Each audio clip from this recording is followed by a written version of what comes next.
سورۃ الحج کی آیت نمبر 26۔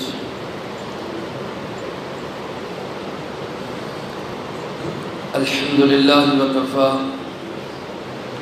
وسلام علی عبادہ الذین اصطفی،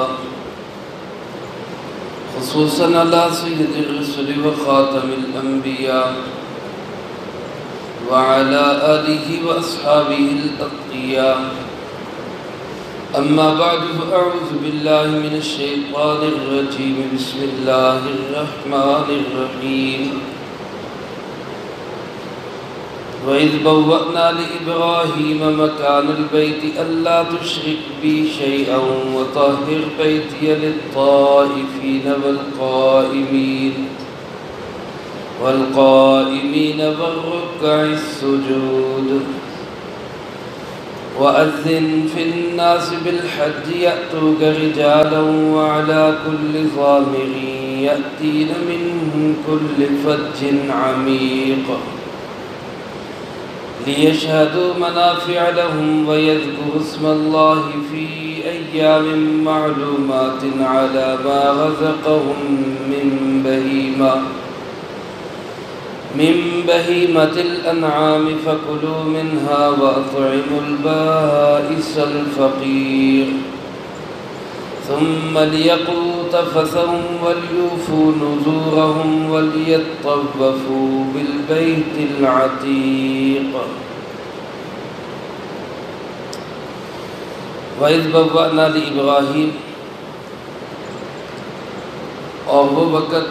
بھی بڑا قابل ذکر ہے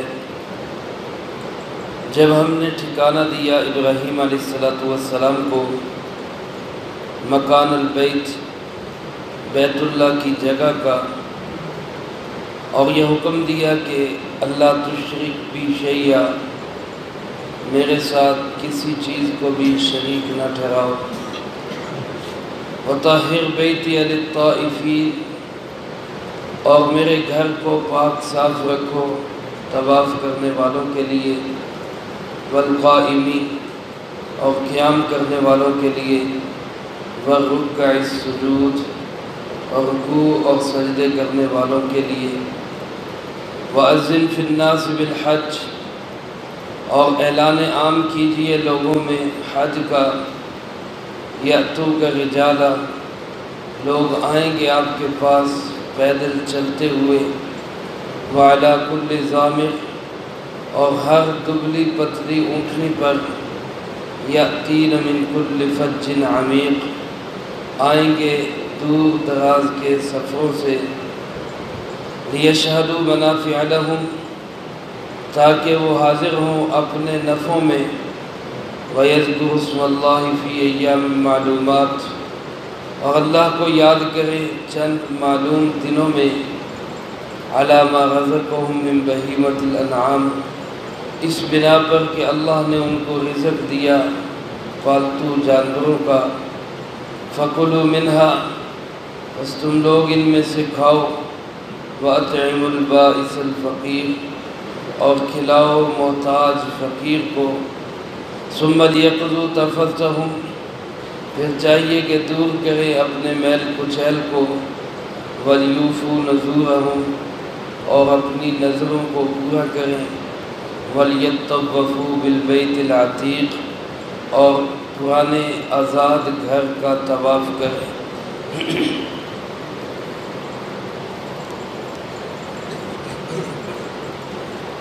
ان آیات مبارکہ میں اللہ رب العالمین نے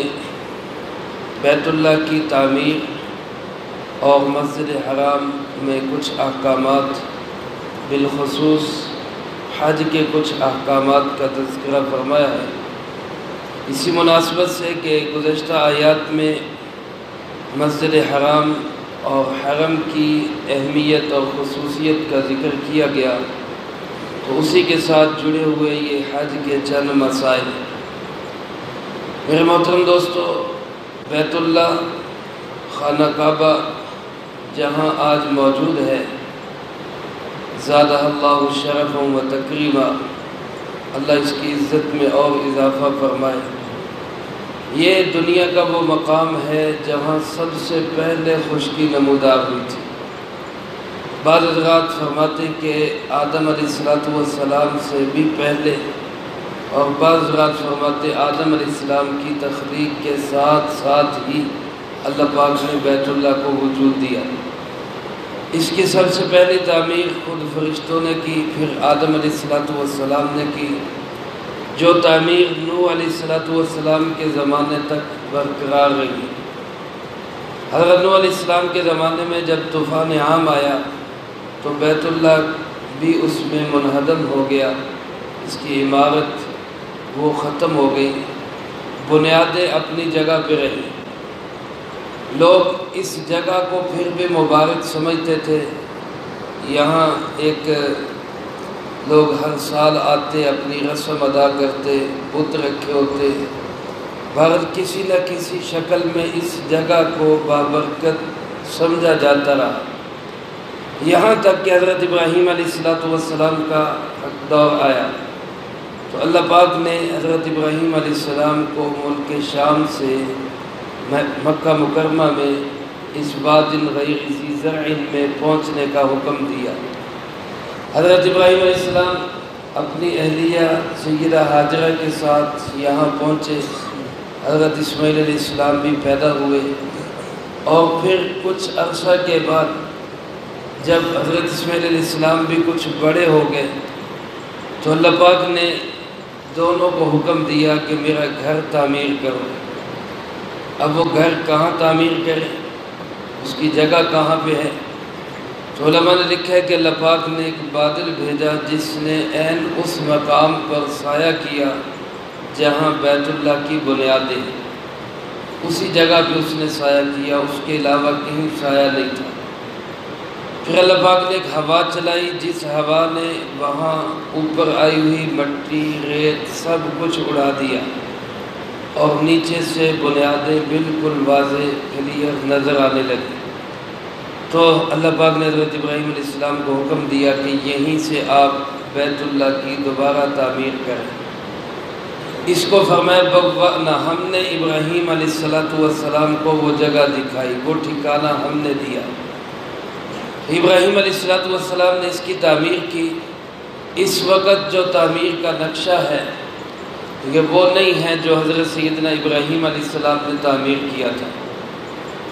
حضرت ابراہیم علیہ السلام نے جب اس کی تعمیر کی تو یہ جو حتیم کا حصہ ہے، اب حضرات نے دیکھا ہوگا بیت اللہ کے ساتھ ایک گول سی ڈی بنی ہوئی جس کو بیت اللہ سے باہر سمجھا جاتا ہے، یہ در حقیقت بیت اللہ کا حصہ ہے، یہاں تک مکمل بیت اللہ تھا۔ پھر یہ تعمیر چلی ہے اس وقت تک جب جناب محمد کریم صلی اللہ علیہ وسلم تشریف لا چکے تھے، لیکن ابھی نبوت سے سرفراز نہیں فرمائے گئے تھے، عمر مبارک تقریباً 25 سال کے قریب تھی، تب بیت اللہ کی دوبارہ تعمیر کی گئی، اور یہ مشرکین عرب نے تعمیر کی۔ اس تعمیر میں اور اس تعمیر میں بنیادی فرق تھے۔ ایک فرق تو یہ تھا کہ انہوں نے اس میں حق حلال اور بالکل صاف ستھری کمائی لگانے کا فیصلہ کیا، اور وہ کمائی ان کی یہاں تک پوری ہو گئی جہاں حتیم کا حصہ ہے، چنانچہ ادھر سے دیوار سیدھی کھینچ دی گئی اور حتیم کے حصے کو باہر نکال دیا گیا، نشانی کے طور پہ ایک چھوٹی سی دیوار بنا دی گئی کہ یہ حصہ بھی بیت اللہ کا ہے، لیکن حلال پیسے کم ہونے کی وجہ سے یہاں تعمیر نہیں ہو سکا۔ دوسرا فرق انہوں نے یہ کیا کہ جہاں اب بیت اللہ کا دروازہ ہے، اب حضرات نے دیکھا کہ وہ ایک عام آدمی کے قد جتنا اونچا ہے، اس میں اچھا خاصا اس کا فرق ہے دروازے کی چوکھٹ کا۔ یہ چوکھٹ حضرت ابراہیم علیہ السلام نے جب تعمیر کی تھی تو زمین کے ساتھ تھی، اور اس کے بالکل سامنے دوسری سائیڈ پر بھی دروازہ تھا، پورا بیت اللہ بھی مکمل حتیم تک، اور یہاں بھی دروازہ، نیچے سامنے بھی دروازہ، اور ہر ایک کو اذن عام تھا کہ جو مرضی بیت اللہ کے اندر داخل ہو دوسری سائیڈ سے چلا جائے، لوگ آتے جاتے تھے۔ لیکن جب مشرکین عرب نے اس کی تعمیر کی تو انہوں نے ایک تو سامنے والا دروازہ بند کر دیا، دوسرا اس دروازے کو بلند کر دیا، اونچا کر دیا کہ ہماری اجازت کے بغیر کوئی اس میں داخل نہ ہو سکے۔ چنانچہ یہ تعمیر چلتی رہی۔ رسول اللہ صلی اللہ علیہ وسلم نبوت سے پہلے اس تعمیر میں شریک ہوئے۔ حجر اسود کا پتھر آپ نے خود نصب کیا، جو آپ کا عادلانہ منصفانہ فیصلہ، جس سے آپ کی دھاک، آپ کی سمجھ اور خرد اور عقل کا ایک روب پورے عرب پہ پڑا تھا۔ بہرحال آپ کو نبوت عطا کی گئی، طویل عرصہ گزرا، آپ نے اس خواہش کا اظہار کیا کہ میرا دل چاہتا ہے کہ میں بیت اللہ کو اسی طرح تعمیر کروں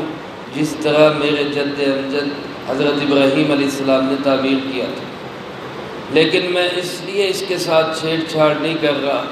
کہ لوگ اعتراض کریں گے کہ لو جی پہلے تو ہمارے عقیدے انہوں نے بدلے آ کے اور اب ہمارا بیت اللہ بھی گرانا شروع کر دیا۔ تو اس لیے چونکہ اس کا ویسے بنانا کوئی فرض واجب تو تھا نہیں، تو علماء نے اسی سے یہ مسئلہ اخذ کیا ہے کہ اگر کوئی چیز شریعت کا حکم نہ ہو، فرض واجب نہ ہو، اور لوگ اس پہ اعتراض کرتے ہوں یا اس کا مذاق اڑاتے ہوں تو اس کو چھوڑ دے تو کوئی حرج نہیں ہے۔ رسول اللہ صلی اللہ علیہ وسلم نے بھی لوگوں کے اعتراض کی وجہ سے اس کو چھوڑ دیا تھا کہ اس کا ویسا بنانا کوئی فرض اور واجب تو تھا نہیں، لہٰذا جیسے ہے آپ نے فرمایا چلتا رہے۔ یہ پھر حضرت عبداللہ ابن زبیر رضی اللہ تعالیٰ عنہ کے زمانے تک، ادھر حجاج بن یوسف وہ گورنر تھا اور مروان ابن الحکم بادشاہ تھا، اور مکہ مکرمہ میں عبداللہ ابن زبیر رضی اللہ تعالیٰ عنہ کا ہولڈ تھا۔ تو انہوں نے آپ صلی اللہ علیہ وسلم کی خواہش کو پورا کرتے ہوئے بیت اللہ کو شہید کر کے دوبارہ اس طرح بنایا جس طرح حضرت سیدنا ابراہیم علیہ السلام نے بنایا تھا اور آپ صلی اللہ علیہ وسلم کی خواہش تھی۔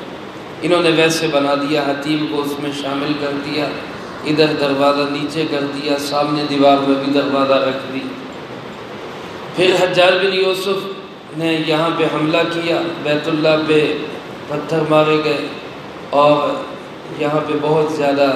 خونریزی ہوئی، اس میں عبداللہ ابن زبیر رضی اللہ تعالیٰ عنہ شہید بھی ہوئے، اور بالآخر مروان ابن الحکم کا قبضہ ہو گیا مکہ مکرمہ پر۔ تو انہوں نے پھر اس بیت اللہ کو گرا کر شہید کر کے دوبارہ اسی طرح تعمیر کیا جس طرح کے قریش کی تعمیر تھی، جو رسول اللہ صلی اللہ علیہ وسلم کے زمانے تک رہی تھی، اسی طرح انہوں نے پھر تعمیر کیا کہ آپ صلی اللہ علیہ وسلم کے زمانے میں بھی یہی تھی، ابو بکر، عمر، عثمان و علی رضی اللہ تعالی مجمعین کے زمانے میں بھی یہی رہی، لہذا یہی رہے گی۔ یہ دوبارہ ویسی تعمیر ہوگی۔ اب جو یہ تعمیر کا بنیادی اسٹرکچر ہے یہ وہی ہے جو حجاج بن یوسف نے بنایا تھا، یہ وہی ہے۔ جب دوبارہ ہارون الرشید کی حکومت آئی تو اس وقت پھر اس کا خیال ہوا کہ میں اس کو پھر شہید کر کے ویسا بنا دوں جیسا سیدنا ابراہیم علیہ السلام نے بنایا اور آپ صلی اللہ علیہ وسلم کی خواہش تھی، اور عبداللہ بن زبیر رضی اللہ تعالیٰ عنہ نے ویسا بنایا تھا۔ جب اس نے یہ ارادہ کیا تو مسئلہ اس نے پوچھ لیا امام مالک رحمۃ اللہ علیہ سے، جو اس وقت بہت بڑے امام تھے، کہ بھئی مجھے کیا کرنا چاہیے؟ تو امام مالک رحمۃ اللہ علیہ نے کہا کہ بھئی بس کرو، تم بادشاہوں نے تو اس کو اپنا کھلونا بنا لیا، ایک آتا ہے وہ کہتا ہے نہیں ویسے تعمیر کرو، اور دوسرا آتا ہے کہتا نہیں ایسے تعمیر کرو، یہ تو ایسے سلسلہ چلتا رہے گا، یہ جیسا ہے اس کو ویسے ہی رہنے دو، اسی حالت میں اس کو رہنے دو۔ اللہ کی حکمت تھی وہی تعمیر اور وہی نقشہ جو قریش نے بنایا تھا، پھر حجاج بن یوسف نے بنایا تھا، رسول اللہ صلی اللہ علیہ وسلم کے زمانے سے وہ چل رہا ہے، وہی آج بھی برقرار ہے۔ ہمارے لیے اس میں سہولت یہ ہو گئی کہ اب بہت سارے لوگ فخر کرتے ہیں کہ میں بیت اللہ کے اندر داخل ہوا، میں بیت اللہ کے اندر نفل پڑھے میں نے، اور جن کو اللہ توفیق دیتا ہے ہزاروں نہیں لاکھوں لوگ ہیں جو حتیم میں جا کے نفل پڑھتے ہیں، اور جو حتیم میں جا کے نفل پڑھتا ہے وہ ایسے ہی ہے جیسے بیت اللہ کے اندر نفل پڑھ رہا ہے۔ تو عام تو شاید بادشاہوں کے علاوہ کسی کو اجازت ہی نہ ملتی، لیکن یہاں ذرا سی کوشش سے کوئی بھی بندہ بیت اللہ کے اندر داخل ہو سکتا ہے۔ وہ اللہ پاک نے عام بندوں کو بھی نوازنے کا ایک بہانہ بنا دیا۔ یہ بیت اللہ کی تعمیر کا تھوڑا سا میں نے آپ حضرات کے سامنے خلاصہ بیان کر دیا، جس دور میں جس طرح تعمیر ہوا۔ بہرحال اس کی تعمیر جو ابراہیم علیہ السلام کے زمانے میں ہوئی، اللہ پاک نے اس کا تذکرہ کرتے ہوئے فرمایا وہ بنیادیں ہم نے ابراہیم علیہ السلام کو بتائی، اور پھر ہم نے ان کو حکم دیا کہ گھر بناؤ،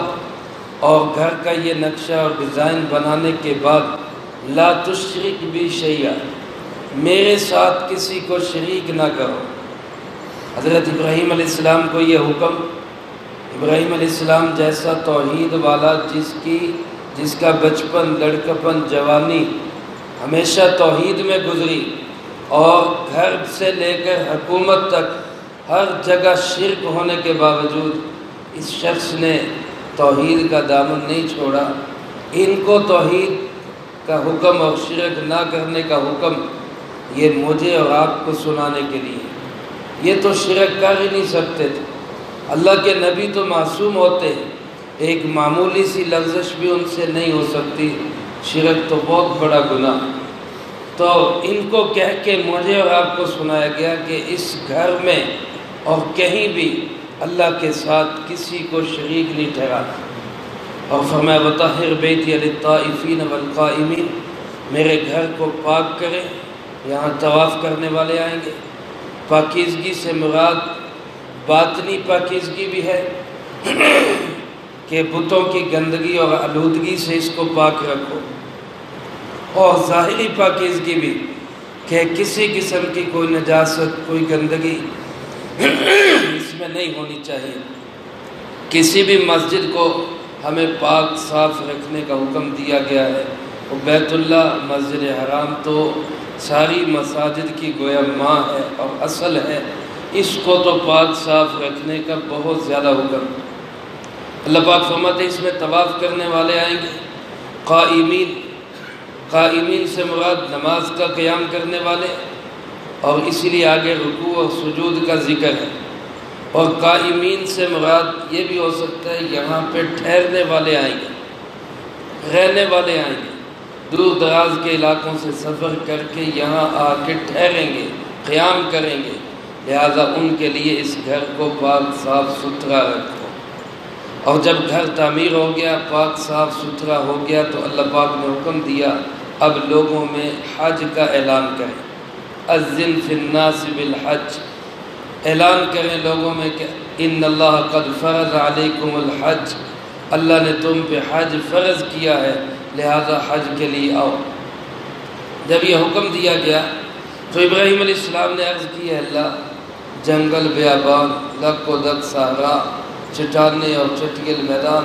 یہاں کون میرا سنے گا، کون اعلان سنے گا، کس تک آواز پہنچے گی؟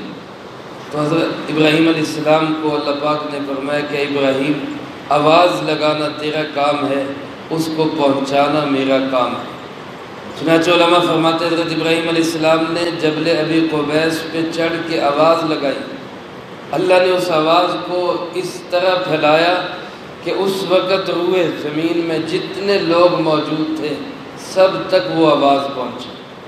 اور صرف وہیں تک نہیں بلکہ علماء نے لکھا ہے جو شکم مادر میں تھے، ماں کے رحم میں، ان تک بھی آواز پہنچی، جو ابھی عالم ارواح میں تھے ان تک بھی آواز پہنچی۔ اور علماء نے، مفسرین کرام رحمہم اللہ نے لکھا ہے ابراہیم علیہ السلام کی اس پکار کو سن کر جس شخص نے یہ کہا لبیک اللہم لبیک، اے اللہ ہم حاضر ہیں، تو اس کو اللہ پاک دنیا میں حج اور عمرے کی توفیق نصیب فرماتے ہیں، اور جس نے اس وقت نہیں کہا وہ محروم ہی رہا، یہاں آ کے بھی محروم رہا۔ یہ تلبیہ کی اصل یہی ہے، یہ جو ہم تلبیہ پڑھتے ہیں اے اللہ ہم حاضر ہیں، یہ اسی اعلان کا جواب ہے کہ اللہ آپ نے بلایا اور ہم حاضر ہیں، اے اللہ آپ نے بلایا اور ہم حاضر ہیں۔ یہ اسی کی بنیاد پر یہ تلبیہ پڑھا جاتا ہے۔ اس لیے علماء نے لکھا ہے کہ جو شخص یہ چاہتا ہے اللہ مجھے حج اور عمرے کے لیے بلائے، اللہ اپنے گھر کی حاضری نصیب فرمائے، تو وہ تلبیے کا بھی ورد روزانہ کی بنیاد پہ کرے، اس ذہن کو بنا کر کہ میں اللہ کے حکم کے لیے حاضر اور تیار۔ اور پھر فقہا نے لکھا ہے کہ جو شخص حج اور عمرے کا ارادہ کرتا ہے وہ یہ تلبیہ پڑھتے ہوئے جائے تاکہ اس اعلان کا، اس آذان کا جو اللہ کے خلیل حضرت ابراہیم علیہ السلام نے لگائی تھی، اس کا جواب ہوتا جائے۔ اللہ پاک فرماتے ہیں یاتوک رجالا، لوگ آئیں گے تیرے پاس پیدل چلتے ہوئے، وعلی کل ضامر، اور ہر دبلی پتلی سواری پر۔ ضامر اس اونٹنی کو کہتے ہیں جو دبلی پتلی ہو جائے۔